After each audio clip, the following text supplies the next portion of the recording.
Why do gods eat their children in mythology? Is this the source of child sacrifice? Is there an astrological event that leads to this idea?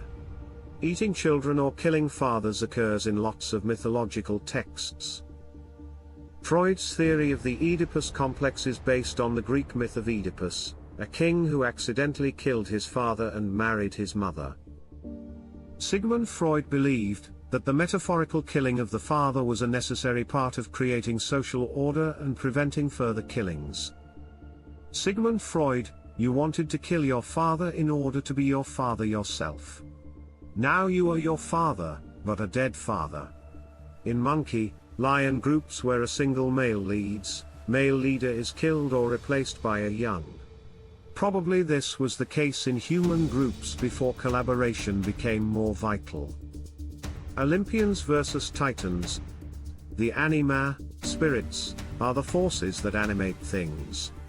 A spirit of a river, for example, is not the water in totality but the motion of the water. A god is a spirit which stands above and defines the motion of man and other spirits. The Titans, Cronus, are personifications of the forces of nature and their brutal relation to mankind. The Olympians, Zeus, are the personifications of the forces of society, and how they pressure mankind. Cronus devouring his children represents the repeated destabilization and destruction of civilizations to the forces of nature taking priority over the pressures of society. Cronus is the primordial god of time, not a titan. Cronus is the titan who ruled the earth before Zeus dethroned him. Cronus ate his 5 children, Cronus did not. Even back in ancient Greece the two were mixed together sometimes. Before we can eat something in the related season, orange in winter, peach in summer, when Cronus allows. Also we could only pick fruits that nature was giving. Then we begin to make agriculture, we dominate over nature, but not time. We can say nature to give us more, we can plant an orange tree everywhere and wait for eating. So we defeated and killed the soil god, but not time god. Then we began making greenhouses, now we can build a greenhouse and eat whatever we want, whenever we want, so we killed time god. Life and death cycle. Many deities are both givers of life, and bringers of destruction.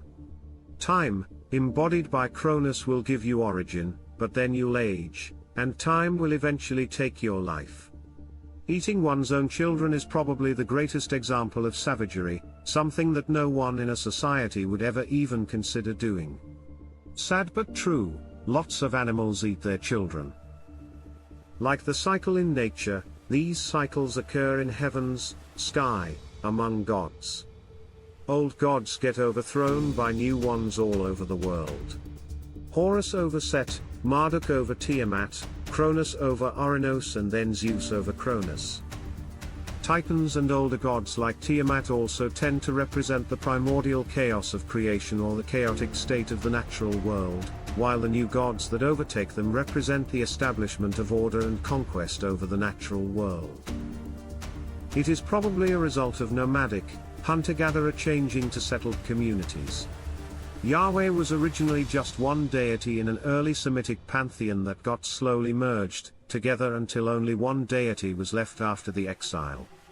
When nomads you can have different gods, but if you are in a city, better if you all worship the same god. If not, everyone will blame others for every natural disaster. Story in sky, Cronus is Saturn. Saturn was the ruler of the solar system before. Read Velikovsky and David Talbot for more. Saturn was the black sun giving Earth big animals and plants with its never-ending light, and it moved tidal locked with Earth as the moon does now, so at any time only one side was visible. Earth was actually Tiamat back then. She was married to Cronus and was a planet that birthed many other planets from within her womb. People saw lots of small planets approaching and hitting Saturn. They taught Saturn to eat his children. These collisions formed the rings of Saturn, so rings became symbols of authority.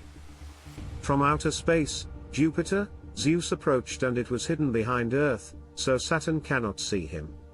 So Mother Earth hid Jupiter, the young sun. Jupiter approached, it was bigger as it approached and hit Saturn and cut Saturn's balls, which are moons of Saturn. So Zeus, Jupiter replacing Cronus, Saturn is the story of replacements at sky. Gods eating children. In Greek mythology, Cronus ate his children. After he dies, Zeus eats Metis, while she is pregnant with Athena. Zeus married his first wife Metis, but when he learned that Metis was fated to produce a son which might overthrow his rule, by the advice of Gaia and Uranus, Zeus swallowed Metis, while still pregnant with Athena. And so Zeus managed to end the cycle of succession and secure his eternal rule over the cosmos. This is also the source of stories where kings and pharaohs kill all newborn children in the fear of losing the throne, like Moses' story.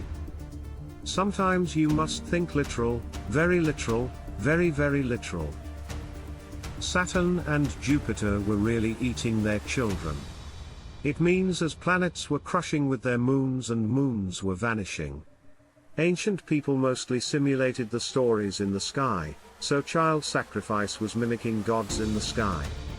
As planets crashed and killed their moons, humans sacrificed their children. Check the painting Saturn devouring his son to see the horrible concept. That is why Saturn worshippers of Canaan sacrifice their children to Baal, just like their deity. This story has some lessons. Cannibalism is the worst sin. If you are doing for not losing kingship, you eat your children, at the end you will be dethroned. Time consumes all things. Zeus is god of heaven, as he kicked time, Saturn, he will save you from time. Only way to go out of time and space is heaven, which is beyond the seventh planet, Saturn. Like people dying on Earth, house of gods, position of the zodiac changes in the sky. People always realized the precession, the changing position of the zodiac. So the story they have to build for gods must be similar to our story, since gods were changing position, vanishing, fighting. Mythology is animistic stories of nature, calibrated with movements of sky. Every mythology has a counterpart in nature and sky events.